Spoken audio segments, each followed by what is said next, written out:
Welcome back to our channel. ITIയിൽ പഠിക്കുന്ന ഒന്നാം വർഷ വിദ്യാർത്ഥികൾക്കും രണ്ടാം വർഷ വിദ്യാർത്ഥികൾക്കും ഉപകാരപ്പെടുന്ന വർക്ക്ഷോപ്പ് സയൻസ് ആൻഡ് കാൽക്കുലേഷൻ എന്ന സബ്ജക്റ്റിലെ ബേസിക് ഇലക്ട്രിസിറ്റി എന്ന ചാപ്റ്ററിൽ നിന്നും ഉള്ള പാർട്ട് 2 ഭാഗമാണ് ഈ വീഡിയോയിൽ ഉൾപ്പെടുത്തിയിട്ടുള്ളത്.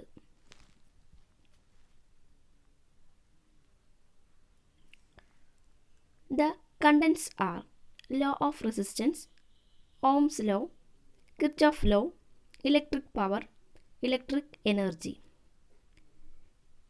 എന്നിവയാണ് ഈ വീഡിയോയിലെ കണ്ടന്റുകൾ. കഴിഞ്ഞ വീഡിയോയിൽ നമ്മൾ പറയുകയുണ്ടായി എന്താണ് വോൾട്ടേജ്, എന്താണ് കറൻറ്റ്, എന്താണ് റെസിസ്റ്റൻസ് എന്ന്. ഒന്നുകൂടി ഓർത്തെടുക്കാം. അതിൻ്റെ ഒരു ഐഡിയ ആണ് ഇവിടെ പറയാൻ പോകുന്നത്. ഫസ്റ്റ് ഓഫ് ഓൾ ചിത്രത്തിലേക്ക് നോക്കൂ. ഒരു ടാങ്കിൽ നിറയെ വെള്ളമുണ്ടെന്ന് വിചാരിക്കുക. ടാങ്കിൻ്റെ അടിയിൽ നിന്ന് ഒരു പൈപ്പ് കണക്ട് ചെയ്തിട്ടുണ്ട്. ടാങ്കിൽ നിന്ന് പൈപ്പിലേക്ക് വെള്ളം ഒഴുകാൻ ഇടയായ ശക്തിയെ പൊട്ടൻഷ്യൽ അഥവാ വോൾട്ടേജ് എന്ന് പറയാം. ആ ടാങ്കിൽ നിന്നും പൈപ്പിലൂടെ വെള്ളം പുറത്തോട്ട് ഒഴുകുന്നത് നിങ്ങൾക്ക് കാണാം. അപ്പോൾ ആ വെള്ളം ഒഴുകാൻ ഇടയായിട്ടുള്ള ആ ഒരു ശക്തിയെയാണ് നമ്മൾ പൊട്ടൻഷ്യൽ ഡിഫറൻസ് അഥവാ വോൾട്ടേജ് എന്ന് പറയുന്നത്. പൈപ്പിലൂടെയുള്ള വാട്ടറിൻ്റെ ഫ്ലോയെ നമുക്ക് കറണ്ട് എന്ന് പറയാം. ഇനി പൈപ്പിനുള്ളിൽ ഒരു വാൽവ് ഫിക്സ് ചെയ്താൽ വാട്ടറിൻ്റെ ഫ്ലോയെ നമുക്ക് കൺട്രോൾ ചെയ്യാൻ സാധിക്കും. അപ്പോൾ ചിത്രത്തിൽ ഒരു വാൽവ് ഫിക്സ് ചെയ്തിട്ടുണ്ട്. ആ വാൽവ് ഉപയോഗിച്ച് വാട്ടറിൻ്റെ ഫ്ലോയെ കൺട്രോൾ ചെയ്യാൻ സാധിക്കും. അതുകൊണ്ട് ഈ വാൽവിനെ നമുക്ക് റെസിസ്റ്റൻസ് എന്ന് വിളിക്കാം. അതായത് കറണ്ടിൻ്റെ ഫ്ലോയെ തടഞ്ഞു നിർത്താൻ വേണ്ടി അല്ലെങ്കിൽ കൺട്രോൾ ചെയ്യാൻ വേണ്ടിയാണ് റെസിസ്റ്റൻസ് ഉപയോഗിക്കുന്നത്. ഈ ഐഡിയ എല്ലാവർക്കും മനസ്സിൽ ഉണ്ടായിരിക്കണം. ഇനി നമ്മൾ ലോ ഓഫ് റെസിസ്റ്റൻസിലേക്ക് കടക്കുകയാണ്. Law of resistance. The resistance offered by a conductor depends on. ഒരു കണ്ടക്ടറിൽ ഉണ്ടാവുന്ന റെസിസ്റ്റൻസ് എന്തിനൊക്കെയാണ് ഡിപ്പെൻഡ് ചെയ്യുന്നത്? ഡിപ്പെൻഡ് ചെയ്യുക എന്നാൽ ആശ്രയിക്കുന്നത്. എന്തിനൊക്കെയാണ് ആശ്രയിക്കുന്നത് എന്നാണ് പറയുന്നത്. First of all material with which is made. ആ കണ്ടക്ടർ നിർമ്മിച്ചിരിക്കുന്ന മെറ്റീരിയൽ എന്താണോ അതിനെ ആശ്രയിച്ചിരിക്കുന്നു. ഒരു കണ്ടക്ടർ എന്ന് പറഞ്ഞാൽ സിൽവർ കൊണ്ടുണ്ടാക്കിയതാവാം, ഗോൾഡ് കൊണ്ടുണ്ടാക്കിയതാവാം, അയൺ കൊണ്ടുണ്ടാക്കിയതാവാം, കോപ്പർ കൊണ്ടുണ്ടാക്കിയതാവാം. ഈ ഓരോ മെറ്റീരിയലിനും വ്യത്യസ്തമായ റെസിസ്റ്റൻസ് ആണ് ഉണ്ടാവാറ്. അതായത് ഏത് മെറ്റീരിയൽ കൊണ്ടാണോ ഉണ്ടാക്കിയിട്ടുള്ളത് അപ്പോൾ അതിൻ്റെ റെസിസ്റ്റൻസ് അതുമായി ബന്ധപ്പെട്ടിരിക്കും. Next, temperature of conductor. കണ്ടക്ടറിൻ്റെ ടെമ്പറേച്ചർ റെസിസ്റ്റൻസുമായി ഡിപ്പെൻഡാണ്. അതായത് ഒരു കോപ്പർ വയർ എടുക്കുക. നല്ല ഹീറ്റുള്ള ഒരു കോപ്പർ വയറിൻ്റെ ടെമ്പറേച്ചറും നല്ല ടെമ്പറേച്ചർ കൂടിയിട്ടുള്ള ഒരു കോപ്പർ വയറിൻ്റെ റെസിസ്റ്റൻസും ടെമ്പറേച്ചർ വളരെ കുറവായിട്ടുള്ള ഒരു കോപ്പർ വയറിൻ്റെ റെസിസ്റ്റൻസും രണ്ടായിരിക്കും. ടെമ്പറേച്ചർ കൂടുമ്പോഴോ കുറയുമ്പോഴോ അതിനനുസരിച്ച് റെസിസ്റ്റൻസിൻ്റെ വാല്യൂവിൽ മാറ്റം വരാം. അതുകൊണ്ടാണ് ടെമ്പറേച്ചർ റെസിസ്റ്റൻസിന് ഡിപ്പെൻഡാണെന്ന് പറയുന്നത്. ഇനി resistance directly proportional to length of conductor. കണ്ടക്ടറിൻ്റെ ലെങ്ത്തിന് റെസിസ്റ്റൻസ് ഡയറക്ട്ലി പ്രൊപ്പോർഷണൽ ആണ്. എന്താണ് ഡയറക്ട്ലി പ്രൊപ്പോർഷണൽ എന്നതുകൊണ്ട് ഉദ്ദേശിക്കുന്നത്? ഡയറക്ട്ലി പ്രൊപ്പോർഷണൽ എന്നാൽ നേർ അനുപാതമാണ്. ഒന്ന് കൂടുമ്പോൾ മറ്റേതും കൂടും. ഇവിടെ ലെങ്ത് കൂടുമ്പോൾ റെസിസ്റ്റൻസും കൂടാം, ലെങ്ത് കുറയുമ്പോൾ റെസിസ്റ്റൻസും കുറയാം. അതുകൊണ്ടാണ് ലെങ്ത്തും റെസിസ്റ്റൻസും ഡയറക്റ്റ്ലി പ്രൊപ്പോർഷണൽ ആണ് എന്ന് പറയുന്നത്. അപ്പോൾ ഒരു കണ്ടക്ടറിൻ്റെ ലെങ്ത് എന്ന് പറയുന്നത് റെസിസ്റ്റൻസിന് ഡയറക്റ്റ്ലി പ്രൊപ്പോർഷണൽ ആണ്. Next point, inversely proportional to cross sectional area of conductor. That is, ഒരു കണ്ടക്ടറിൻ്റെ ക്രോസ് സെക്ഷണൽ ഏരിയയ്ക്ക് ഇൻവേഴ്സ്ലി പ്രൊപ്പോർഷണൽ ആയിരിക്കും റെസിസ്റ്റൻസ് എന്ന് പറയുന്നത്. ഇൻവേഴ്സ്ലി പ്രൊപ്പോർഷണൽ എന്ന് പറഞ്ഞാൽ വിപരീത അനുപാതം എന്നാണ് അർത്ഥം. അതായത് ഒന്ന് കൂടുമ്പോൾ മറ്റേത് കുറയും. ഇവിടെ ക്രോസ് സെക്ഷണൽ ഏരിയ കൂടുകയാണെങ്കിൽ റെസിസ്റ്റൻസ് വാല്യൂ കുറയും. ഇനി കണ്ടക്ടറിൻ്റെ ക്രോസ് സെക്ഷണൽ ഏരിയ കുറയുകയാണെങ്കിലോ കണ്ടക്ടറിൻ്റെ റെസിസ്റ്റൻസ് കൂടും. അതുകൊണ്ടാണ് ഇൻവേഴ്സ്ലി പ്രൊപ്പോർഷണൽ എന്ന് പറയുന്നത്. ലാസ്റ്റ് പോയിന്റ് നോക്കൂ, ആർ പ്രൊപ്പോർഷണൽ ടു എൽ. ആ സിമ്പിൾ പ്രൊപ്പോർഷണാലിറ്റിയെ സൂചിപ്പിക്കാനുള്ള സിമ്പിളാണത്. R proportional to L. Resistance ലെങ്ത്തിന് പ്രൊപ്പോർഷണൽ ആണ്, ഡയറക്ട്ലി പ്രൊപ്പോർഷണൽ ആണ്. R proportional to 1/a. 1/a എന്ന് പറഞ്ഞാൽ 1 ന്യൂമറേറ്ററിലും a ഡിനോമിനേറ്ററിലുമാണ് വരിക, ഡിവൈഡ് ബൈ എഴുതുമ്പോൾ.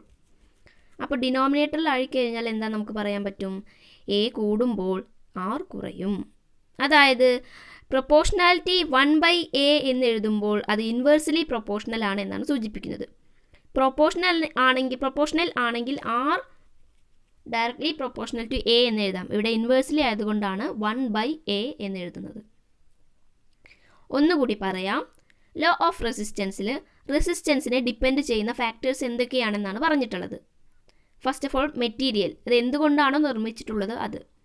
രണ്ടാമത്തെ ടെമ്പറേച്ചർ, ആ കണ്ടക്ടറിൻ്റെ ടെമ്പറേച്ചർ. മൂന്നാമത്തത് കണ്ടക്ടറിൻ്റെ ലെങ്ത്ത്, അത് റെസിസ്റ്റൻസിന് ഡയറക്ട്ലി പ്രൊപ്പോർഷണൽ ആണ്. നാലാമത്തത് കണ്ടക്ടറിൻ്റെ ഏരിയ, ക്രോസ് സെക്ഷണൽ ഏരിയ, അത് ഇൻവേഴ്സ്ലി പ്രൊപ്പോർഷണൽ ആണ് റെസിസ്റ്റൻസിന്. ഇതെല്ലാം ഉപയോഗിച്ചുള്ള ഇക്വേഷനാണ് ഇനി പറയാൻ പോകുന്നത്. R equal to rho L by A. R സമം റോ, അത് വായിക്കുക റോ എന്നാണ്, rho L by A. R എന്നത് എല്ലിന് ഡയറക്ട്ലി പ്രൊപ്പോർഷണലും ഡിവൈഡഡ് ബൈ എ, അതായത് എക്ക് ഇൻവേഴ്സ്ലി പ്രൊപ്പോർഷണലുമാണ്.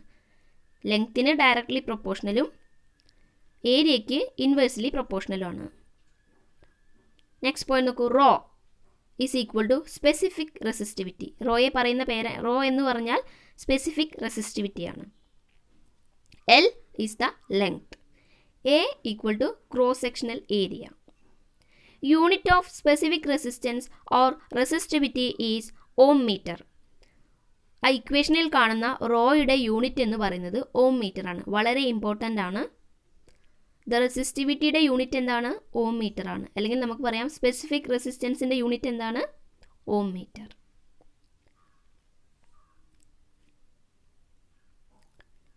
ഇനി ഇപ്പോൾ പറഞ്ഞ ഇക്വേഷൻ വെച്ച് ഉള്ള കുറച്ച് കാൽക്കുലേഷനാണ് നോക്കുന്നത്.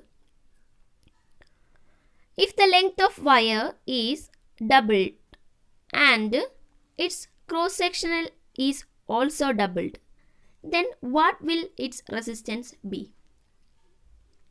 എന്താണ് ചോദ്യത്തിൽ നിന്നും വ്യക്തമാകുന്നത്? ഒരു വയറിൻ്റെ ലെങ്ത് ഡബിൾ ചെയ്യുന്നു, മാത്രമല്ല അതിൻ്റെ ക്രോസ് സെക്ഷൻ, അതായത് ഏരിയയാണ് ഉദ്ദേശിക്കുന്നത്, ക്രോസ് സെക്ഷനും ഡബിൾ ചെയ്യുന്നു, ഇരട്ടിയാക്കുന്നു. Then what will be resistance? അതായത് റെസിസ്റ്റൻസിന് എന്തു സംഭവിക്കും? അതായത് ആദ്യം ഉണ്ടായിരുന്ന ഒരു കണ്ടക്ടർ, നിങ്ങളൊരു കണ്ടക്ടറിനെ അസ്യൂം ചെയ്യുക. ആ കണ്ടക്ടറിൻ്റെ അല്ലെങ്കിൽ ഒരു വയർ അസ്യൂം ചെയ്യുക. ആ വയറിന് ഒരു റെസിസ്റ്റൻസ് ഉണ്ടായിരിക്കും അല്ലേ?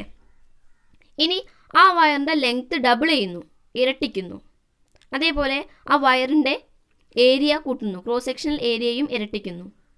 അപ്പോൾ അതിൻ്റെ റെസിസ്റ്റൻസിന് എന്ത് മാറ്റമാണ് ഉണ്ടായിട്ടുണ്ടാവുക എന്നാണ് ചോദ്യം. നമുക്കിവിടെ ഉപയോഗിക്കാൻ പറ്റുന്ന ഇക്വേഷൻ ലെഫ്റ്റ് സൈഡിൽ എഴുതിയിരിക്കുന്നു നോക്കൂ. We know that R equal to rho L by A. ഇക്വേഷനാണ് R.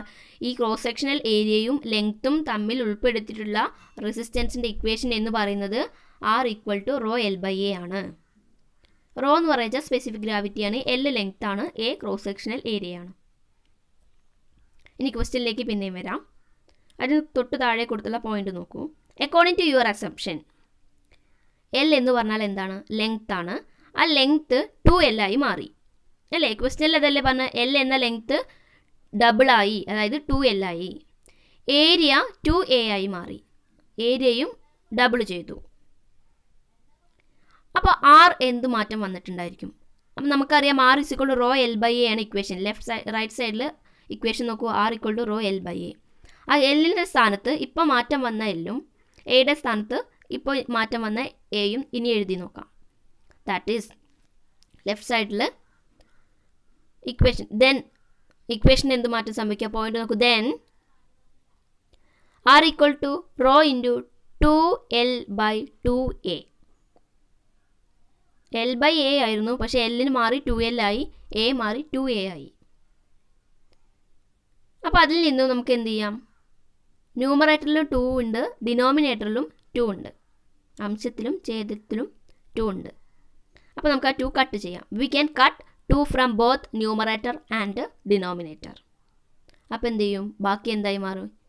R = rho L by A തന്നെയായി. അതായത് ലെങ്ത്ത് ഡബിൾ ചെയ്തപ്പോഴും ഏരിയ ഡബിൾ ചെയ്തപ്പോഴും അതിൻ്റെ റെസിസ്റ്റൻസിന് ഒരു മാറ്റവും സംഭവിച്ചിട്ടില്ല. R എന്നത് റോ എൽ ബൈ എ തന്നെയായിരുന്നു. മനസ്സിലായി എന്ന് വിചാരിക്കുന്നു. മറ്റൊരു പ്രോബ്ലം നോക്കാം. If the area doubled and the length of wire become half, then what will be the resistance of the wire? Area double ചെയ്തു. ഇവിടെ ഒരു വയറിൻ്റെ ഏരിയ ഡബിൾ ചെയ്തു, ഇരട്ടിപ്പിച്ചു. Length of wire become half, length half ആക്കി. വയറിൻ്റെ length എന്താണ്? പകുതിയാക്കുകയാണ് ചെയ്തത്. അങ്ങനെയാണെങ്കിൽ വയറിൻ്റെ റെസിസ്റ്റൻസിന് എന്ത് മാറ്റം ഉണ്ടായിരിക്കും? അപ്പോൾ നമ്മളിവിടെ ഏരിയയും ലെങ്ത്തിലുമാണ് മാറ്റം വരുത്തിയിട്ടുള്ളത്. ഏരിയയും ലെങ്ത്തും അടങ്ങുന്ന റെസിസ്റ്റൻസിൻ്റെ ഇക്വേഷൻ റോ എൽ ബൈ എ ആണ്. So R = rho L by A. L എന്താക്കി മാറ്റി? L = L/2, A = 2A. L എന്നത് പകുതിയാക്കി, A എന്നതോ ഡബിൾ ചെയ്തു. അപ്പോൾ എന്ത് സംഭവിക്കും? ആ ഇക്വേഷനിൽ അത് അപ്ലൈ ചെയ്യാം. തൊട്ട് ലാസ്റ്റ് പോയിന്റ് നോക്കൂ. R = rho L/2 / 2A. എല്ലിൻ്റെ സ്ഥാനത്ത് L/2 എഴുതി, എയുടെ സ്ഥാനത്ത് 2A എഴുതി. ഇനി റൈറ്റ് സൈഡിലേക്ക് നോക്കി. ഇക്വേഷൻ എന്ത് മാറ്റം വന്നു? Raw L/2 × 2A. അപ്പോൾ 2 × എന്നുള്ള 2A എവിടെ നിന്നാണ് വന്നത്? തൊട്ട് മുന്നത്തെ ലാസ്റ്റ് പോയിന്റിൽ L/2 ഉണ്ടായിരുന്നു, അത് ഡിനോമിനേറ്ററിലാണ്. പിന്നെ 2Aയും എന്തിൽ തന്നെയാണ്? ഡിനോമിനേറ്റർ തന്നെയാണ്. അപ്പോൾ അതിന് രണ്ടിനെയും ഡിനോമിനേറ്ററിലേക്ക് ഒന്നിച്ചെഴുതി. ദാറ്റ് ഈസ് ഈക്വൽ ടു 2 × 2 = എത്രയാണ്? 4 ആണ്. സോ റോ L/4A എന്ന് എഴുതാം. റോ L/4Aയിൽ ആ 4 ഡിനോമിനേറ്ററിലല്ലേ, പിന്നെ ഡിനോമിനേറ്ററിൽ ഉള്ളതിനെ മാറ്റി, ആ 4നെ മാറ്റിക്കഴിഞ്ഞാൽ ഇക്വേഷൻ എന്തായി? റോ L/A എന്ന് മാത്രമായി. അപ്പോൾ നമുക്ക് എഴുതാം 1/4 റോ L/A. 1/4 എന്ന് എഴുതിയത് 1/4. 4 ഡിനോമിനേറ്ററിൽ തന്നെയാണ് കിടക്കുന്നത്. Raw L/A. റോ L/A എന്താണ്? R. നമ്മൾ പഠിച്ചില്ല R = റോ L/A ആണെന്ന്. So R become 1/4 R. ഈ റോ L/A സ്ഥലത്ത് R എന്ന് കൊടുത്തു കഴിഞ്ഞാൽ എങ്ങനെ വായിക്കാം? നമുക്ക് 1/4 R എന്ന് വായിക്കാം, അല്ലെങ്കിൽ അതിനെ R/4 എന്ന് പറയാം. അപ്പോൾ ആദ്യം ഉണ്ടായിരുന്ന റെസിസ്റ്റൻസ് R ആണെങ്കിൽ ഇപ്പോൾ മാറ്റം വരുത്തിയപ്പോൾ ഉള്ള റെസിസ്റ്റൻസ് 1/4 R ആയി മാറി. അതായത് R എന്നത് R/4 ആയി മാറി. എപ്പോഴാണ് R/4 ആയി മാറിയത്? റെസിസ്റ്റൻസ് കണ്ടക്ടറിൻ്റെ ഏരിയ ഡബിൾ ചെയ്തിട്ട് വയറിൻ്റെ ലെങ്ത്ത് ഹാഫ് ആക്കിയപ്പോൾ റെസിസ്റ്റൻസിന് എന്ത് മാറ്റം വന്നു? റെസിസ്റ്റൻസ് എന്നത് R/4 ആയി മാറും. ഓക്കെ, ഇനി നമ്മൾ ഓംസ് ലോയിലോട്ട് കടക്കുകയാണ്. ഓംസ് ലോ എന്നാൽ വോൾട്ടേജും കറൻറ്റും റെസിസ്റ്റൻസും തമ്മിലുള്ള റിലേഷൻഷിപ്പാണ് ഓംസ് ലോയിൽ പ്രതിപാദിക്കുന്നത്. That is the relation between voltage, current and resistance. എന്താണ് ഓംസ് ലോ സ്റ്റേറ്റ് ചെയ്യുന്നത്? And the definition is, Ohm's law states that at constant temperature, the current flowing through a conductor is directly proportional to potential difference and inversely proportional to the resistance of the conductor. Ohm's law പറഞ്ഞത് എന്താണെന്ന് വെച്ചാൽ, constant temperature സ്ഥിരമായിരിക്കുന്ന സമയത്ത് ഒരു കണ്ടക്ടറിലൂടെ ഒഴുകുന്ന current അതിനുള്ള potential ഡിഫറൻസിന് directly പ്രൊപ്പോർഷണലും അവിടെയുള്ള റെസിസ്റ്റൻസിന് inversely പ്രൊപ്പോർഷണലും ആയിരിക്കും. അതായത് ഒരു കണ്ടക്ടറിലൂടെ കറണ്ട് ഒഴുകുകയാണെന്ന് വിചാരിക്കുക. അതിലൂടെ ഒഴുകുന്ന ആ കറണ്ട് എന്ന് പറയുന്നത് അവിടെയുള്ള വോൾട്ടേജിന് പൊട്ടൻഷ്യൽ ഡിഫറൻസിന് ഡയറക്റ്റ്ലി പ്രൊപ്പോർഷണലും അവിടെയുള്ള റെസിസ്റ്റൻസിന് ഇൻവേഴ്സ്ലി പ്രൊപ്പോർഷണലും ആയിരിക്കും. അതാണ് അവിടെ സെക്കൻഡ് പോയിന്റ് നോക്കൂ. I പ്രൊപ്പോർഷണൽ ടു V, അതായത് കറണ്ട് വിക്ക് പ്രൊപ്പോർഷണലാണ്. I പ്രൊപ്പോർഷണൽ ടു 1/R, അതായത് കറണ്ട് ആറിന് ഇൻവേഴ്സ്ലി പ്രൊപ്പോർഷണലാണ്. ഇത് രണ്ടും കൂട്ടിച്ചേർത്തിട്ട് നമുക്ക് I = V/R എന്ന് എഴുതാം. V/R എന്ന് എഴുതുമ്പോൾ V മുകളിലും R താഴെയുമായിട്ട് വരും. അപ്പോൾ മുകളിലുള്ളത് ഡയറക്റ്റ്ലി പ്രൊപ്പോർഷണലും താഴെയുള്ളത് ഇൻവേഴ്സ്ലി പ്രൊപ്പോർഷണലുമാണ്. Where V is the voltage, I is the current, R is the resistance.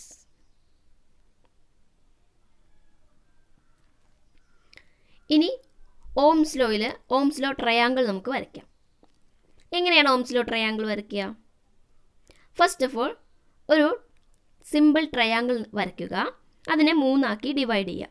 അതിൽ 3 പാർട്ടാക്കി ഡിവൈഡ് ചെയ്യുക.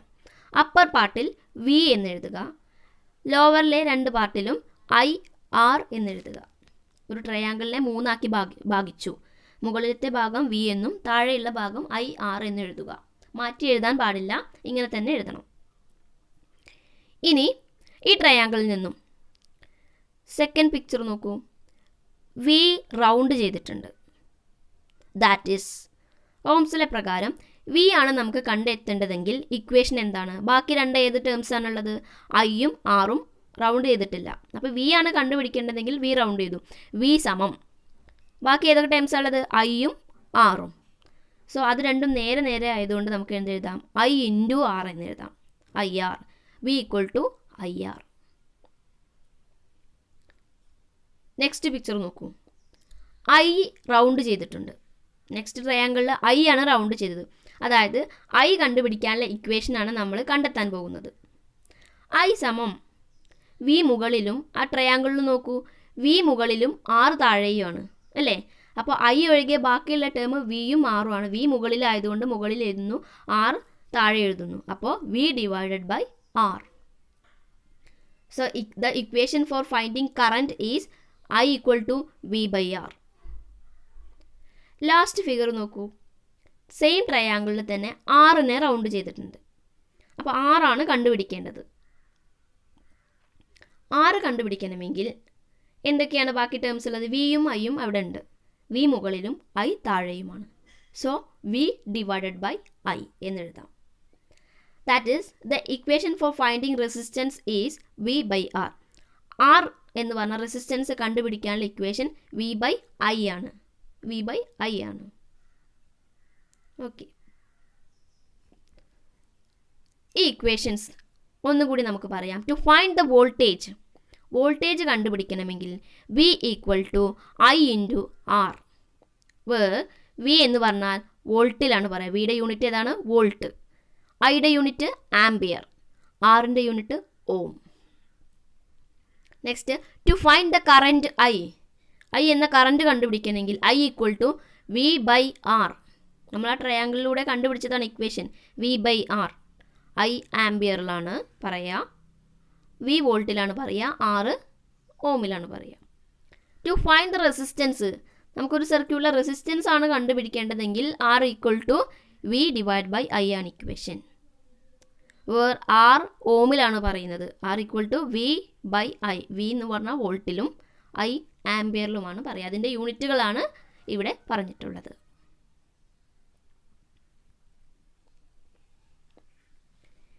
ഇനി ഒരു പ്രോബ്ലം നോക്കും. ഇവിടെ ABC എന്ന് പറഞ്ഞ 3 ചിത്രം കൊടുത്തിട്ടുണ്ട്. A എന്ന ചിത്രത്തിൽ എന്തൊക്കെയാണ് തന്നിട്ടുള്ളത്? വോൾട്ടേജ്, ഒരു സെല്ല് തന്നിട്ടുണ്ട്, ഒരു റെസിസ്റ്റർ തന്നിട്ടുണ്ട്, കറണ്ട് ഫ്ലോ ചെയ്യുന്നതും കാണിച്ചിട്ടുണ്ട്. ആ ട്രയാങ്കിളായിട്ട് കാണുന്നത് റെസിസ്റ്ററാണ്. ചെറിയ ട്രയാങ്കിളായിട്ട് കാണുന്നത് റെസിസ്റ്റർ. ആ റെസിസ്റ്ററിൻ്റെ വാല്യൂ എത്രയാണ്? 15 ഓം ആണ്.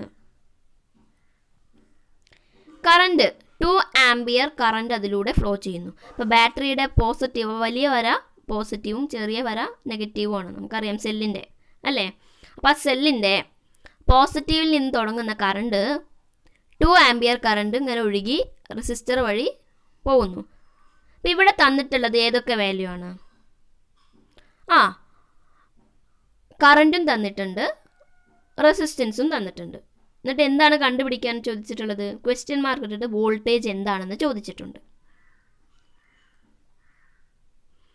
റൈറ്റ് സൈഡിൽ എഴുതിയിരിക്കുന്നത് നോക്കൂ. എ, അത് ഫസ്റ്റ് ഫിഗറിൻ്റെ ആൻസറാണ്. R equal to 15 ohm. ആർ എന്ന് പറഞ്ഞത് റെസിസ്റ്റൻസ്, അത് 15 ഓം ആണ് തന്നിട്ടുണ്ട്. I equal to 2 ampere. I എന്ന് പറഞ്ഞാൽ കറണ്ട്, അത് 2 ആംപിയർ ആണെന്ന് തന്നിട്ടുണ്ട്. V equal to question mark. V എന്താണെന്ന് തന്നിട്ടില്ല. അപ്പോൾ എന്ത് ചെയ്യണം? വി എന്താണെന്ന് കണ്ടുപിടിക്കാനുള്ള ഇക്വേഷൻ എന്താണ്? ഏതൊക്കെയാണ് തന്നിട്ടുള്ള ടേംസ്? ഐയും ആറുമാണ് തന്നിട്ടുള്ളത്. ഐയും ആറും ഉപയോഗിച്ച് വി കണ്ടുപിടിക്കാൻ ഒരേ ഇക്വേഷനേ ഉള്ളൂ. V equal to I into R. V equal to I ആറിൽ സബ്സ്റ്റിറ്റ്യൂട്ട് ചെയ്യുന്നു. ഐ 15 ആണ്, ആർ 2 ആണ്. 15 into 2 equal to 30. And the unit of voltage is volt. So 30 volt എന്നാണ് ആൻസർ. ഒന്നാമത്തെ ചിത്രത്തിൻ്റെ വോൾട്ടേജ് എത്രയാണ്? 30 വോൾട്ട് ആണ്. Try to find out the other 2 questions. ഇവിടെ തന്നിട്ടുള്ള മറ്റ് 2 ചിത്രത്തിലെയും ആൻസർ നിങ്ങൾ കണ്ടുപിടിക്കാൻ ശ്രമിക്കൂ. ആദ്യത്തെ ചിത്രത്തിൽ റെസിസ്റ്റൻസും കറണ്ടുമാണ് തന്നിട്ടുള്ളത്, വോൾട്ടേജാണ് കണ്ടുപിടിക്കേണ്ടത്. ബി എന്ന ചിത്രത്തിൽ കറണ്ട് തന്നിട്ടില്ല, വോൾട്ടേജും റെസിസ്റ്റൻസും തന്നിട്ടുണ്ട്. അപ്പോൾ കറണ്ട് തന്നിട്ടില്ല എങ്കിൽ കറണ്ടിൻ്റെ ഇക്വേഷൻ, നമ്മൾ ആ ട്രയാങ്കിളിൽ നിന്ന് കറണ്ടിൻ്റെ ഇക്വേഷൻ എന്താണെന്ന് എടുത്തെഴുതുക, അതിൽ സബ്സ്റ്റിറ്റ്യൂട്ട് ചെയ്യുക വാല്യൂസ്. സി എന്ന് പറഞ്ഞ ഫിഗറിൽ ഏതാണ് തരാത്തത്? കറണ്ട് തന്നിട്ടുണ്ട് 1 ആംപിയർ എന്ന്, വോൾട്ടേജ് 10 വോൾട്ടും തന്നിട്ടുണ്ട്, റെസിസ്റ്റൻസ് 6 തന്നിട്ടില്ല. അപ്പോൾ 6 കണ്ടുപിടിക്കാനുള്ള equation R equal to V by I, അതുപയോഗിച്ചിട്ട് കണ്ടുപിടിക്കാം.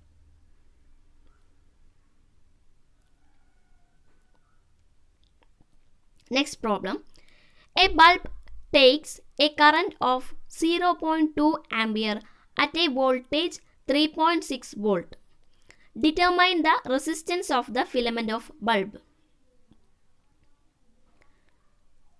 എന്താണ് കണ്ടുപിടിക്കുന്നത്? Determine the resistance of filament of bulb.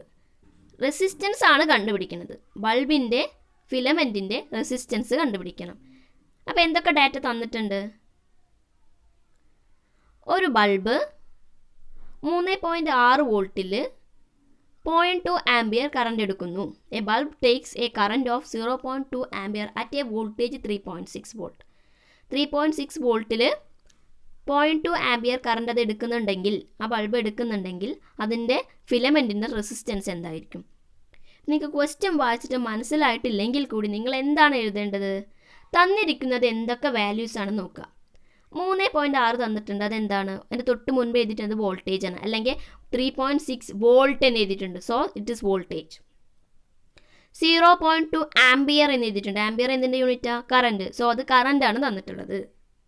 ഈ 2 വാല്യൂസ് തന്നിട്ടുണ്ട്. ഇനി എന്താണ് ചോദിച്ചിട്ടുള്ളത്? Determine the resistance. ആറാണ് കണ്ടുപിടിക്കേണ്ടത്. അപ്പോൾ അക്കോർഡിംഗ് ടു ഓംസ് ലോ 6 കണ്ടുപിടിക്കാനുള്ള ഇക്വേഷൻ എന്താ? R equal to V by I. And given that V equal to 3.6, I equal to 0.2. Then R എങ്ങനെ കണ്ടുപിടിക്കുക? V by I പ്രകാരം 3.6 divided by 0.2, that is 18 ohm. ഇപ്പോൾ ഈ ഒരു ക്വസ്റ്റ്യനിൽ നിന്ന് നമുക്ക് ക്വസ്റ്റ്യൻ വ്യക്തമായിട്ടില്ലെങ്കിൽ കൂടി ആൻസർ കിട്ടും. കാരണം എന്താണ്? തന്നിരിക്കുന്ന ഡാറ്റ എന്താണെന്ന് എടുത്തെഴുതുക. അതിൽ എന്താണ് ചോദിച്ചിട്ടുള്ളത്? വിയും ഐയും തന്നിട്ടുണ്ടെങ്കിൽ റെസിസ്റ്റൻസ് ആണ് ചോദിക്കുന്ന ക്വസ്റ്റ്യൻ. അപ്പോൾ 6 കണ്ടുപിടിക്കാനുള്ള ഇക്വേഷൻ ഓംസ് ലോ പ്രകാരം അല്ലെങ്കിൽ ആ ട്രയാങ്കിൾ പ്രകാരം എഴുതിയിട്ട് വേഗം അതിൽ സബ്സ്റ്റിറ്റ്യൂട്ട് ചെയ്യുക, ആൻസർ കണ്ടെത്തുക. വളരെ സിമ്പിളാണ് Ohm's law and it's related problems. ഇനി നമ്മൾ പറയാൻ പോകുന്നത് കിർച്ചോഫ് ലോ. കിർച്ചോഫ് ലോ രണ്ട് തരമുണ്ട്, കറണ്ട് ലോയും ഉണ്ട്, വോൾട്ടേജ് ലോയും ഉണ്ട്. അപ്പോൾ കിർച്ചോഫ് കറണ്ട് ലോയാണ് നമ്മൾ പറയുന്നത്. Current law, the law state that when current arriving at any junction in a circuit is equal to the current leaving that point. എന്താണ് ഈ law state ചെയ്യുന്നത്? ഏതൊരു ജംഗ്ഷനിലോട്ടും വരുന്ന കറണ്ടും, അതായത് ഒരു സർക്യൂട്ടിലെ ഒരു ജംഗ്ഷനിലോട്ട് വരുന്ന കറണ്ടും അവിടെ നിന്ന് പോകുന്ന കറണ്ടും ഈക്വലാണ്. നമ്മളൊരു ജംഗ്ഷൻ, ഒരു ട്രാഫിക് ബ്ലോക്കിൽ ഒരു ജംഗ്ഷൻ ആലോചിക്കുക, 4-3 റോഡ് കൂടിയിട്ടുള്ള ഒരു ജംഗ്ഷൻ ആലോചിക്കുക. അതിലോട്ട് വരുന്ന ഏതെങ്കിലും റോഡിലൂടെ വരുന്ന വാഹനങ്ങൾ തന്നെയായിരിക്കും മറ്റു റോഡിലൂടെ തിരിച്ചു പോകുന്നത്, അല്ലേ? അതേപോലെ ഊഹിച്ചു കഴിഞ്ഞാൽ മനസ്സിലാവും, ഏത് വഴിയിലൂടെ വരുന്ന കറണ്ടും ഒരു പോയിന്റിൽ എത്തിക്കഴിഞ്ഞാൽ അതേ കറണ്ട് തന്നെയാണ് തിരിച്ചു പോവുക. അതിനുദാഹരണമായിട്ട് താഴെ കൊടുത്തിരിക്കുന്ന ചിത്രം ഒന്ന് നോക്കൂ. സെൻറ്റർ പോയിന്റിലേക്ക് എത്ര കറണ്ടുകളാണ് വരുന്നത്? I1, I2, I3, I4, I5, അങ്ങനെ 5 കറണ്ടുകൾ വരുന്നുണ്ട്. പക്ഷേ ഒരു കാര്യം ശ്രദ്ധിക്കുക, അവിടേക്ക് വരുന്ന കറണ്ടുകൾ ഏതൊക്കെയാണ്? ഏരോ നോക്കി പറയുക, ഏതൊക്കെയാണ് വരുന്നത്? I1 ഏരോ ഉള്ളിലോട്ടാണ്, അല്ലേ? I2ൻ്റെ ഏരോ ഉള്ളിലോട്ടാണോ? അല്ല, പുറത്തോട്ട്. I3യുടെ ഏരോ ഉള്ളിലോട്ടാണ്. I4ൻ്റെയോ പുറത്തോട്ട്. I5ഓ ഉള്ളിലോട്ട്. അതായത് വരുന്ന കറണ്ടുകൾ ഏതൊക്കെയാണ്? I1ഉം, ആ സെൻറ്ററിലോട്ട് വരുന്ന കറണ്ടുകൾ I1, I3, I5. ഈ I1, I3, I5 എന്ന കറണ്ടുകൾ വരുന്നു. പോകുന്ന കറണ്ടുകളോ I2ഉം I4ഉം. അപ്പോൾ I1, I3, I5 എന്ന് വന്നിട്ടുള്ള ആ കറണ്ടുകൾ തന്നെയായിരിക്കും I2, I4ലൂടെ തിരിച്ചു പോവുക. അതിൻ്റെ സമ്മായിട്ട് എഴുതുകയാണെങ്കിൽ താഴെ കൊടുത്തിരിക്കുന്ന ഇക്വേഷൻ നോക്കൂ. I1 plus I3 plus I5 equal to, അതായത് ആ വന്ന കറണ്ടുകളുടെ തുക സമം I2 പ്ലസ് I4, ആ പോയ കറണ്ടുകളുടെ തുക. അതാണ് ലോ ആയിട്ട് പറയുന്നത്. The law states that when the current arriving at any junction in a circuit, ഒരു സർക്യൂട്ടിലെ ഏതൊരു ജംഗ്ഷനിലേക്കും അറൈവിങ് വരുന്ന കറണ്ട് എന്ന് പറയുന്നത് is equal to the current leaving that point. Is equal to തുല്യമാണ് എന്തിന്? ലീവിങ് ദാറ്റ് പോയിന്റ്, ആ പോയിന്റിൽ നിന്ന് പുറത്തോട്ട് പോകുന്ന കറണ്ടിന്. അതിന് നമുക്ക് വേറെ രീതിയിലും പറയാം.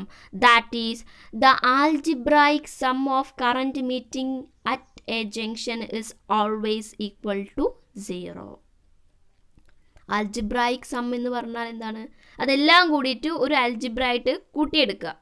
അങ്ങനെയാണെങ്കിൽ അതിൻ്റെ സം എന്തായിരിക്കും? 0 ആയിരിക്കും. ഇക്വേഷൻ, രണ്ടാമത്തെ ഇക്വേഷൻ നോക്കൂ. നമ്മൾ ഫസ്റ്റ് ഇക്വേഷൻ നോക്കൂ. അതിലെന്താണ്? I1, I3, I5 equal ടുൻ്റെ left സൈഡിൽ, I2, I4 ഈക്വൽ ടുൻ്റെ റൈറ്റ് സൈഡിൽ. ആ റൈറ്റ് സൈഡിലുള്ള I2, I4നെ നമ്മൾ ലെഫ്റ്റിലോട്ട് കൊണ്ടുവരുന്നു, ഈക്വൽ ടുൻ്റെ ലെഫ്റ്റിലോട്ട് കൊണ്ടുവരുന്നു. അപ്പോൾ ആ പോസിറ്റീവ് വാല്യൂ എന്താവും? നെഗറ്റീവ് ആവും. ദാറ്റ് ഈസ് I1 പ്ലസ്, രണ്ടാമത്തെ ഇക്വേഷൻ നോക്കൂ, I1 plus I3 plus I5 minus I2 minus I4 equal to 0. Right സൈഡിൽ ഉണ്ടായിരുന്ന I2, I4നെ ലെഫ്റ്റ് സൈഡിലോട്ട് കൊണ്ടുവന്നാൽ പിന്നെ റൈറ്റ് സൈഡിൽ ഒന്നുമില്ല. That is 0. കൊണ്ടുവന്നത് ആണെങ്കിലോ മൈനസ് ആയി മാറുകയും ചെയ്തു. ഇതാണ് ആൽജിബ്രൈക് സം എന്ന് പറയുന്നത്. അപ്പോൾ algebraic sum of current meeting at a junction is always equal to 0. This is the current law of Kirchhoff current law. Next is Kirchhoff voltage law. Voltage law states that in a closed circuit, the sum of voltage drop are equal to applied voltage. എന്താണ് ഈ law പറയുന്നത്? ഒരു closed സർക്യൂട്ടിൽ, ഇപ്പോൾ ചിത്രത്തിൽ ഒരു closed circuit കാണാം. ഇതിൽ sum of voltage drop equal to applied voltage. ആ സർക്യൂട്ടിലെ ഓരോ സൈഡിലും ഡ്രോപ്പായി പോകുന്ന വോൾട്ടേജ് തമ്മിൽ കൂട്ടിയാൽ അതിന് അപ്ലൈ ചെയ്തിട്ടുള്ള വോൾട്ടേജ് ലഭിക്കും. ചിത്രത്തിലേക്ക് നോക്കൂ. 3 റെസിസ്റ്ററുകൾ കൊടുത്തിട്ടുണ്ട്, R1, R2, R3. ആ R1ന് കുറുകെയുള്ള വോൾട്ടേജ് V1 ആണ്. R2വിന് അക്രോസ് ഉള്ള വോൾട്ടേജ് V2 ആണ്. R3ക്ക് അക്രോസ് ഉള്ള വോൾട്ടേജ് V3 ആണ് അല്ലേ? അപ്പോൾ ഈ വോൾട്ടേജ് V എന്ന വോൾട്ടേജാണ് നമ്മൾ അപ്ലൈ ചെയ്യുന്നത്. ഏറ്റവും താഴെ നോക്കൂ, V എന്ന വോൾട്ടേജ് ചിത്രത്തിൽ ഏറ്റവും താഴെ കൊടുത്തിട്ടുണ്ട്. V എന്ന വോൾട്ടേജാണ് അപ്ലൈ ചെയ്യുന്നത്. സോ ആ വോൾട്ടേജ് V1 പ്ലസ് പോസിറ്റീവിൽ നിന്ന് പോയി തുടങ്ങുമ്പോൾ R1ൽ കുറച്ച് ഡ്രോപ്പ് ആവും, R2ൽ കുറച്ച് ഡ്രോപ്പ് ആവും, ദെൻ R3ലും ഡ്രോപ്പ് ആവും. അങ്ങനെയുള്ള വോൾട്ടേജ് ഡ്രോപ്പിൻ്റെ സം ആയിരിക്കും ടോട്ടൽ കൊടുത്തിട്ടുള്ള അപ്ലൈ ചെയ്തിട്ടുള്ള വോൾട്ടേജ്. ഈ V1നെ നമുക്ക് എങ്ങനെ എഴുതാം? IR1 എന്ന് എഴുതാം അല്ലേ? വിയുടെ ഇക്വേഷൻ എന്താണ്? ഓംസ് ലോ പ്രകാരം V = I × R അല്ലേ? ട്രയാങ്കിൾ വരച്ച് നമ്മൾ നോക്കിയതാണ്. V = IR. സോ R1ലുള്ള വോൾട്ടേജ് IR1 എന്ന് എഴുതാം, R2ലുള്ള വോൾട്ടേജ് IR2, R3ലുള്ളത് IR3. That is equal to V. അതായത് V1 + V2 + V3 എന്ന് പറയുന്നതായിരിക്കും V. V1 എന്ന വോൾട്ടേജ് R1ലും R2ലും R3ലും V2 V3 എന്നീ വോൾട്ടേജുകൾ ഡ്രോപ്പ് ആയിട്ടുണ്ടെങ്കിൽ അത് തമ്മിൽ കൂട്ടിയാൽ നമ്മൾ അപ്ലൈ ചെയ്തിട്ടുള്ള V എന്ന വോൾട്ടേജ് ലഭിക്കും. അതാണ് Kirchhoff voltage law. The sum of voltage drop, അതായത് V1 V2 V3യുടെ sum are equal to applied voltage, അതായത് അപ്ലൈഡ് വോൾട്ടേജായ Vക്ക് ഈക്വൽ ആണ്. ഓക്കെ, ഇനി next, what is electric power? Electric പവറിലേക്ക് പോവാം. The rate at which work is done in an electric circuit is called electric power. ഒരു electric സർക്യൂട്ടിൽ ചെയ്യുന്ന വർക്കിൻ്റെ റേറ്റിനെയാണ് ഇലക്ട്രിക് പവർ എന്ന് പറയുന്നത്. I repeat again. ഒരു ഇലക്ട്രിക് സർക്യൂട്ടിൽ ചെയ്യുന്ന വർക്കിൻ്റെ റേറ്റിനെയാണ് ഇലക്ട്രിക് പവർ എന്ന് പറയുന്നത്. The unit of power is watt. പവറിൻ്റെ യൂണിറ്റ് വാട്ട് ആണ്. The unit of power is watt. Power equal to voltage into current. Power കണ്ടുപിടിക്കാനുള്ള equation voltage into current. That is P equal to VI. P equal to VI. Unit of power used in mechanical engineering is horse power, HP. Mechanical എഞ്ചിനീയറിംഗിൽ ഉപയോഗിക്കുന്ന പവറിൻ്റെ unit എന്ന് പറയുന്നത് horse power ആണ്, HP. അപ്പോൾ നമ്മൾ പറഞ്ഞു പവറിൻ്റെ unit വാട്ടാണെന്ന്. Mechanical എഞ്ചിനീയറിംഗിൽ HP ആണ് സാധാരണ ഉപയോഗിക്കാറ്. അപ്പം നമുക്ക് പറയാം എത്ര HP ആണ്, എത്ര വാട്ടാണ് ഒരു HP എന്ന് പറയുന്നത്. അതാണ് next point. 1 HP equal to 736 watt in metric, 746 watt in British. മെട്രിക്കിൽ 1 HP എന്ന് പറഞ്ഞാൽ 736 വാട്ടാണ്. ബ്രിട്ടീഷിലാണെങ്കിൽ 1 HP എന്ന് പറഞ്ഞാൽ 746 വാട്ടാണ്.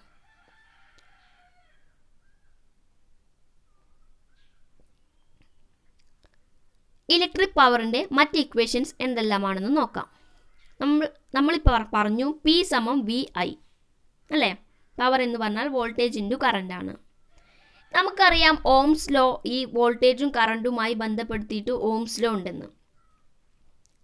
അപ്പോൾ ഫസ്റ്റ് പോയിന്റിൽ P = VI എന്ന് എഴുതിയിട്ടുണ്ട്. സോ സെക്കൻഡ് പോയിന്റ് നോക്കൂ, V × V/R. എങ്ങനെയാണ് അത് അങ്ങനെയായി മാറിയത്? ആ ഫസ്റ്റ് ഇക്വേഷനിൽ V അതുപോലെ താഴേക്ക് എഴുതുന്നു. Iക്ക് ഞാൻ സബ്സ്റ്റിറ്റ്യൂട്ട് ചെയ്തു, ഓംസ് ലോ അവിടെ സബ്സ്റ്റിറ്റ്യൂട്ട് ചെയ്തു. ഓംസ് ലോ പ്രകാരം I എന്ന് പറഞ്ഞാൽ V/R ആണ്. ട്രയാങ്കിൾ വരച്ച് നോക്കിയപ്പോൾ നമ്മൾ പറഞ്ഞു I എന്ന് പറഞ്ഞാൽ V/R ആണ്. അപ്പോൾ ഇവിടെ എത്ര V വന്നു? V × V, 2 V വന്നു. So V². That is equal to V⁻² divided by R. V²/R. അപ്പോൾ പവർ കണ്ടുപിടിക്കാനുള്ള നെക്സ്റ്റ് ഇക്വേഷൻ എന്താണ്? V²/R. തേർഡ് പോയിന്റ് നോക്കൂ, പവർ ഈക്വൽ ടു VI. ആ ഇക്വേഷൻ ഒന്നും കൂടി എഴുതി, power equal to VI. Last point നോക്കൂ, IR × I. എങ്ങനെയാണ് IR ലഭിച്ചത്? തൊട്ട് മുൻപ് നമ്മൾ പവർ ഈക്വൽ ടു VIയിൽ Vക്കാണ് V അതുപോലെ എഴുതിയിട്ട് Iക്ക് സബ്സ്റ്റിറ്റ്യൂട്ട് ചെയ്തു അല്ലേ? ഇവിടെ നമ്മൾ Iക്ക് സബ്സ്റ്റിറ്റ്യൂട്ട് ചെയ്യുന്നില്ല, പകരം Vക്ക് സബ്സ്റ്റിറ്റ്യൂട്ട് ചെയ്യുന്നു. ഓം ലോ പ്രകാരം V എന്ന് പറഞ്ഞാൽ I × R ആണ്. അപ്പോൾ power equal to V I, ആ വിക്ക് പകരം ഐ ആർ കൊടുക്കുന്നു. ദെൻ മുകളിലുള്ള ഐ അതുപോലെ എഴുതുന്നു. തേർഡ് പോയിന്റ് ഒന്നുകൂടി നോക്കുക.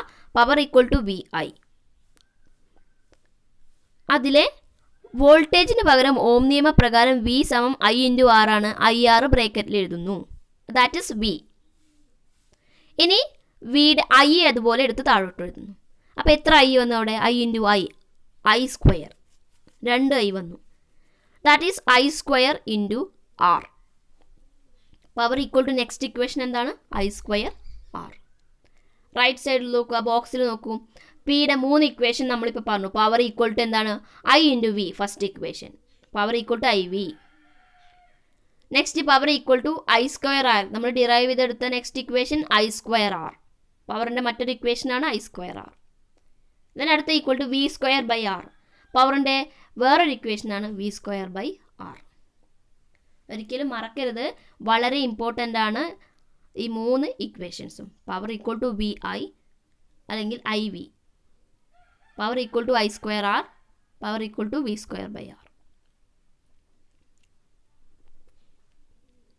ഒരു പ്രോബ്ലം ചെയ്ത് നോക്കാം. If current drawn by a motor at 430 volt is 20 ampere, calculate the horsepower of the motor.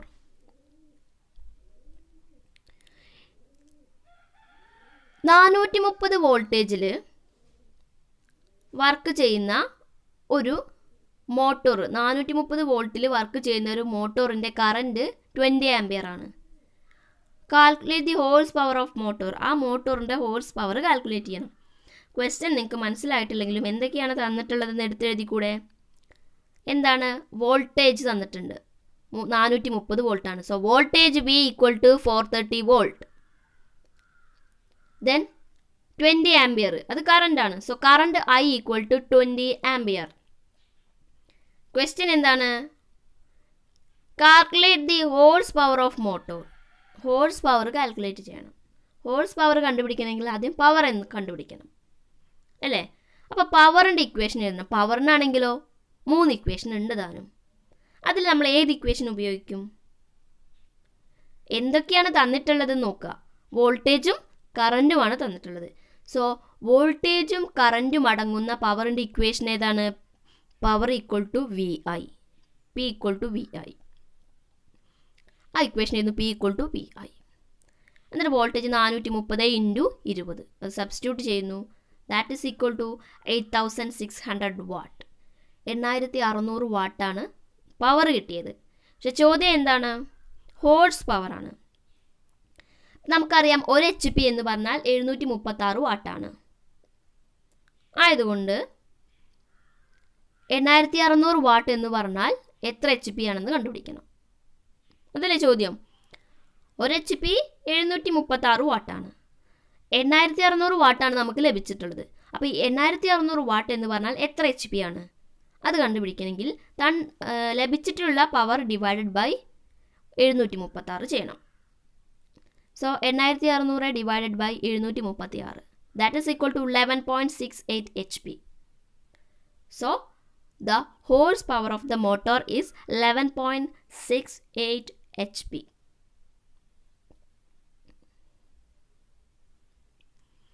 Next is electric energy. The total amount of work done in an electric circuit is known as electric energy.